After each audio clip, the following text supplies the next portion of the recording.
Most people choosing a tech career in the AI era are looking at the complete wrong ends of technology. They see ChatGPT, they see Claude, they see AI agents, they see thousands of new applications being launched. So naturally, as humans, they assume that the best career must be whichever job sits closest to those products. AI engineer, agent engineer, machine learning engineer, prompt engineer. Then somebody says cybersecurity is safer. Somebody else says software engineering is dying. Another person says data is the new oil. And before long, you have compared 6 different tech careers, opened 15 different tabs, and become less certain than when you actually started. Now, these all look like separate careers, but they are all different parts of one ecosystem.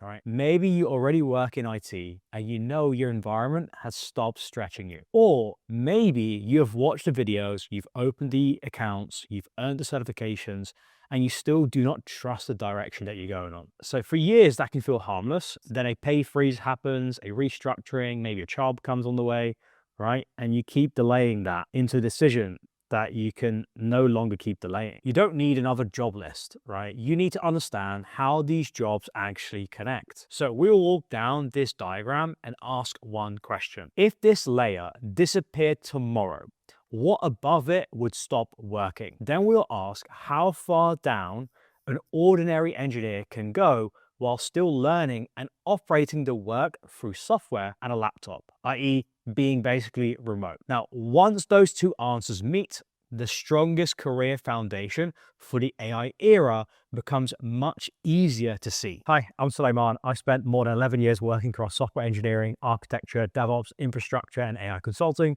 Through my academy, I've helped more than 900 IT professionals, engineers, and career switchers build practical technical skills and pursue new roles. Now, for this video, the best means a foundation that you can learn and prove from a laptop that benefits from the AI investment, remains useful when individual tools change, and gives you several directions later on, so you don't pigeonhole yourself into one specific career. Let's test the stack. Imagine an online retailer launches an AI customer support assistant. A customer opens a website and types, "Where is my order and can you change the delivery address?" This looks like one product, but several completely different pieces have to work together before that customer gets a useful answer. The front end is what the customer sees and touches, the website, the mobile app, the chat box, the buttons.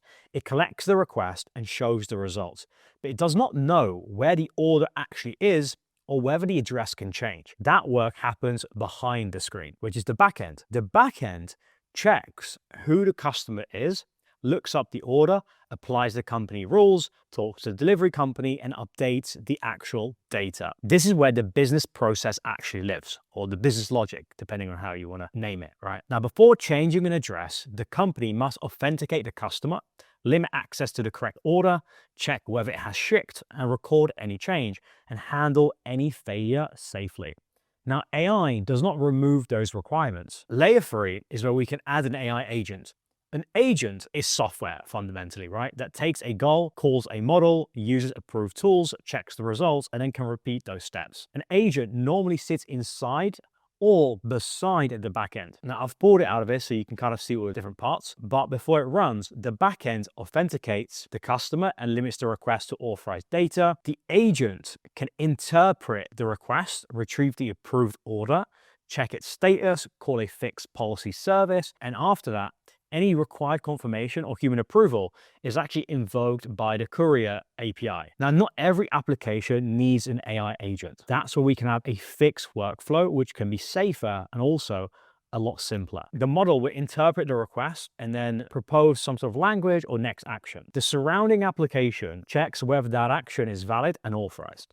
Now, the agent controller can then invoke an approved tool. The model does not automatically know the order, and it cannot safely act without data, without tools, without rules and permissions around it. And this is really where a lot of AI demos will fall apart, because someone learns an agent framework, they connect to a model, it gets a really good demonstration working on their local laptop, then the company will ask the questions that production always asks.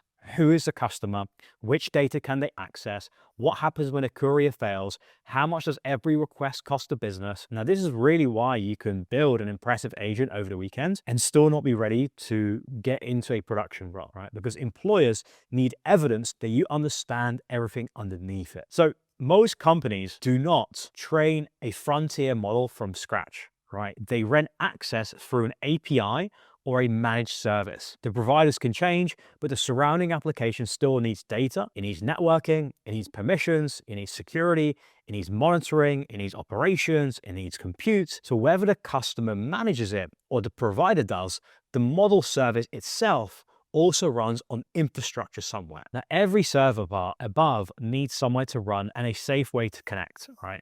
Compute runs the code, networking connects the pieces, storage holds the information, identity controls the access, monitoring shows what is happening, automation makes the environment repeatable, backups and recovery help when something breaks. Some companies own these machines, others rent them as a service through controlled software. For now, just remember the function. Infrastructure is the environment keeping the product running for real users. Now, the software-controlled infrastructure still sits on a physical machines, right? Physical equipment, such as buildings, servers, CPUs, GPUs, network switches, fiber, electricity, cooling, backups, right? Engineers and technicians are keeping these data centers running, right? Without hardware and energy, none of the software can run. So now we know we can finally run the test. Let's return to the retailer that we spoke about earlier. If we remove this exact front end, the company could replace it with a mobile app, another website, an internal screen, or even let another system call the service through an API. The customer experience will change, but very much the system underneath it can remain, right? So if we remove the front end,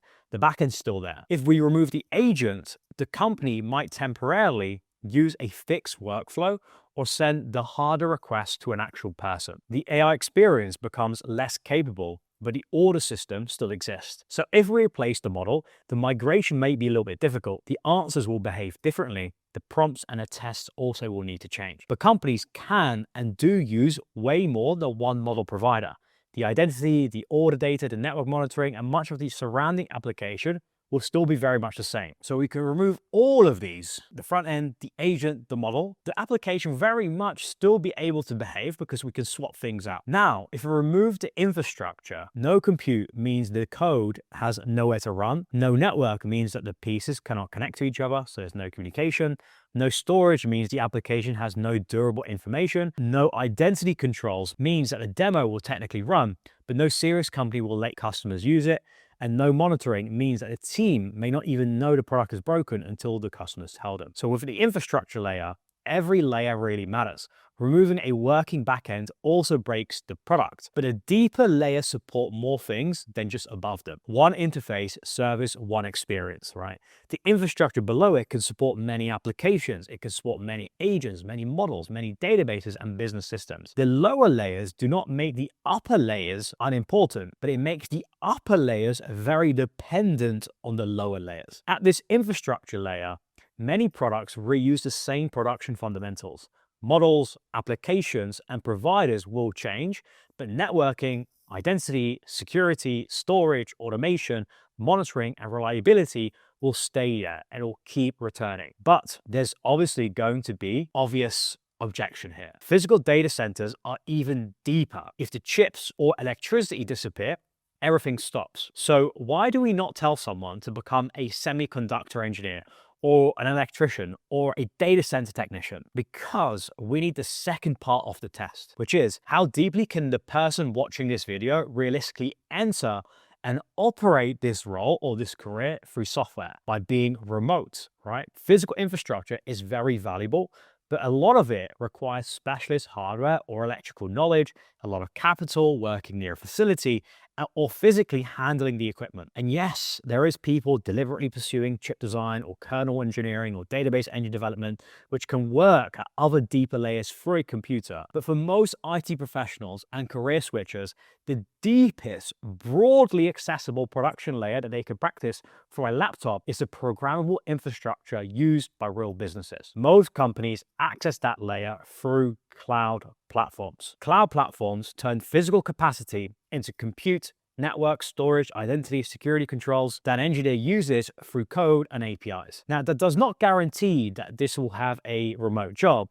It does mean that you can learn and practice the work without owning a facility. So when both tests meet, how many systems reuse the layer and how deeply can you work through software by being actually remote? Because that's the goal here, right? When we think about it like that, the answer becomes really, really clear. That career or that layer is cloud infrastructure. Now, with this, we didn't begin with AWS and work backwards to justify AWS and pursuing that, right?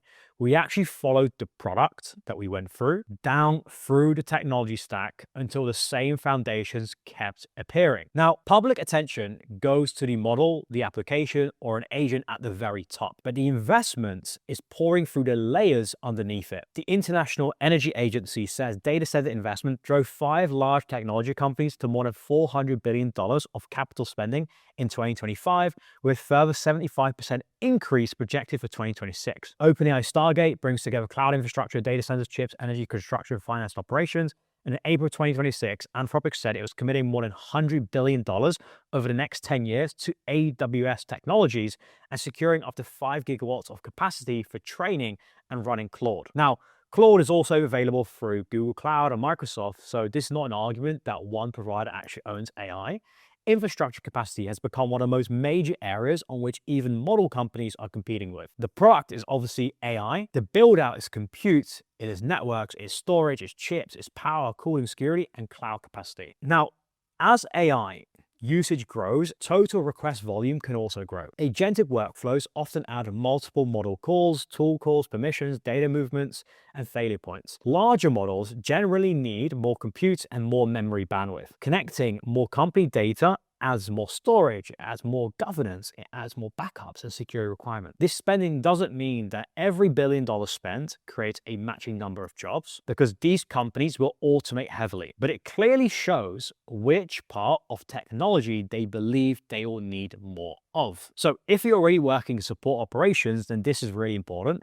AI is not making everything that you know irrelevant. It's creating more systems that must be connected, secured, monitored, and recovered. So your next move is learning how to design and automate those infrastructures and those systems, and not only reacting after they fail. At this point, you might think the answer is to become an AI infrastructure engineer, but that repeats the same mistake with newer titles. For most companies, the infrastructure around an AI application is just familiar cloud infrastructure with AI-specific architectures and services. If the company calls a managed model API, the provider handles very much of that infrastructure. The company will still own its own application, its own data access, its identity, its networking, its monitoring, and its own cost. Now, if the company trains or hosts the models itself, it will also need specialist chips, high-speed connections, distributed workloads. It needs model serving, it needs specialized monitoring. Again, those needs sit on top of the same foundations. Your compute, your networking, your storage, your identity, your security, your automation, your reliability, your cost control. So you do not need to be chasing an AI infrastructure title before you actually understand cloud infrastructure, because AI infrastructure is a workload specialization. Cloud infrastructure is the reusable foundation. So you want to build that foundation first. Then, if your role later needs you to support AI workloads, you add that specialist knowledge on top without having to rebuild your career from zero. Now, this matters because cloud infrastructure is not dependent on one company winning. Banks use cloud infrastructure, retailers use cloud infrastructure, Shopify, your hospitals, your Airbnbs, your Netflix, your Anthropics, your OpenAIs, right? The reason you can watch this video on YouTube is because of cloud infrastructure. Your energy companies, your software companies, and yes, of course, your AI companies use cloud infrastructure as well. If AI keeps growing rapidly, more workloads will need infrastructure. If some of the hype cools down, companies will still have enormous existing cloud environments that need to remain secure, reliable, and under control. So what you're doing is you're not betting your whole career on one application. You are learning the shared production environments underneath many of the applications that we use every single day on our laptops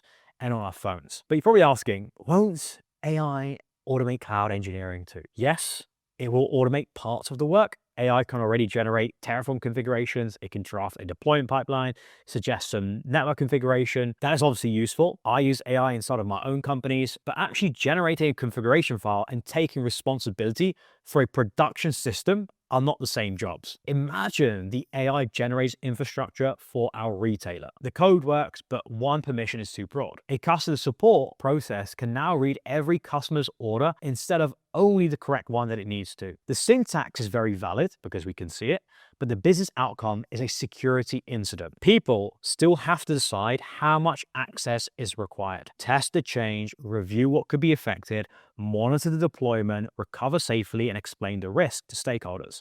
AI can perform more tasks, but production accountability and responsibility will sit within the people and organizations. So if your only value is clicking through a console or copying commands, more and more of that work will be automated. But if you understand requirements, design the system, review the output, secure it, control costs, troubleshoot it, explain the trade-offs, then AI will make you faster. To be clear, no career is completely AI proof. The real question is, where is AI creating more infrastructure to build, more complexity to manage, and more production outcomes that somebody must still own? That is why cloud is not AI proof, it's actually AI relevant. The code is becoming faster to produce. The production consequences are not disappearing with it. So cloud engineering is not about memorizing services, right? It's not collecting certifications and hoping that an employer imagines the practical ability for you. And it's not clicking around the console until something appears to work. The job is answering a small number of important questions over and over again. Where should this application run? How does the traffic reach it? Which part should be public and which should stay private? Who or what is allowed to access the data? What happens when traffic increases? What happens when one component fails? How will we know that there's a problem? How do we rebuild the environment consistently? How do we recover it? And how do we stop the build getting out of control? That work brings together several different skills. It brings together Linux and operating systems, networking, compute storage databases, identity, permissions, and security, infrastructure as code and automations. It brings together containers and serverless, monitoring, troubleshooting, architecture, trade-offs, judgment, and technical communication. AWS will give you the services for solving those problems. The service name in itself is not the skill. The skill is knowing which problem that you're solving, why the service fits, and what could fail, and also what you rejected. That is also why two people can complete the same AWS course and leave with completely different career value. One person remembers the steps, the other one understands how the parts connect, changes design when the requirement changes, catches a dangerous permission, and can explain the decision to an interviewer. Again, same information, but different level of ownership. Now, if you already work in IT support, in systems, in networking, in infrastructure, telecoms, operations, then your experience actually sits a lot closer to this foundation than you think. An IT analyst in a hospital may not need to build a clinical application, but they already see identities, they see integrations, they see networks, backups, devices, and security controls underneath it. If you spend 8 years in L2 support, you understand how users experience failure, where handovers go wrong, and what happens when nobody can diagnose a system. The move is from handling the ticket after a failure to helping design, automate, secure, and recover the system around it. So you're building on what you already know and not returning to day one. And if you have several certs, but no clear next move, the effort wasn't wasted. The qualifications gave you the pieces, but what they may not have given you is an actual working system that connects those pieces and proves that you can use them. Now, if you're switching from sales, recruitment, real estate, healthcare, teaching, operations, administration, or any other field, keep your customer, communication, and business experience because it remains really useful. Now, obviously, it can't replace hands-on technical competence. You still need to build systems, troubleshoot them, explain them, but your previous career will help you understand the business around the system while you also build the missing technical layer that you need to build. Now, cloud infrastructure is likely to suit you if you enjoy understanding how systems connect, finding out why something failed, improving unreliable processes, thinking about security, and taking ownership when the answer is unclear. You don't need to spend all day building product interfaces or coding. You do need to be comfortable with reading and writing scripts, infrastructure as code, especially in platform roles, but you don't have to become a people's manager, right? Cloud has a very long individual contributor path, right? But senior engineers will need to explain decisions, collaborate, and also influence other people around them. If troubleshooting makes you curious, then this will also be a great fit for you. If networking, automation, logs, security, operational responsibility all makes you very miserable, then don't force yourself into it because the market is attractive. Now, you cannot discover what you like from reading a salary comparison or a job description. You discover it by doing the real work. Now, if you already work in IT and you know you're capable of a lot more, or you've made a serious attempt to switch careers and your AWS certificate, so your accounts, your projects, or your YouTube playlist has still not turned into a job-ready capability, that's why we've built the Cloud Engineer Academy. It's not another library of content. We combine cloud foundations with production-shaped projects, technical coaching, troubleshooting, feedback revision, and helping you turn the work into evidence an employer can actually understand. Mac went from Walmart to help desk and then moved into a systems engineer role at AWS. Silas changed careers at 42 and moved into platform engineering. We've got all these other students as well. These outcomes are not guaranteed. Obviously, the point is that people have to turn information into practical competence and employer readable proof. So if you're interested in getting my help to become a cloud engineer, then all you have to do is check the links in the description below to book a call with my team. We'll look at where you're starting, what you've already tried, what kind of work you actually want, and where the route is actually breaking. We also have a completely free school community as well. You can access that here. Again, a link in the description below. Plenty of information out there to get you started. We also have a classroom. We also have over 10,000 members as well. On the call, you might be missing the foundations. It might be projects that are too guided. It might be that you're weak at troubleshooting or architect judgment. It might be that you've got credible work, but your CV and interview answers fail to explain your ability. And if our academy can help you close that gap, we'll show you exactly how to do this. So really, you want to stop asking which AI job will be the hottest next year. Right? Look underneath every AI application and ask what it cannot operate without it. Then go as deep as you can while still being able to build from your laptop. In the AI era, that points directly to cloud infrastructure because AI does not replace that foundation. It increases what is being built on top of it. As always, I'm rooting for you. Go and become undeniable, and I'll see you on the next one.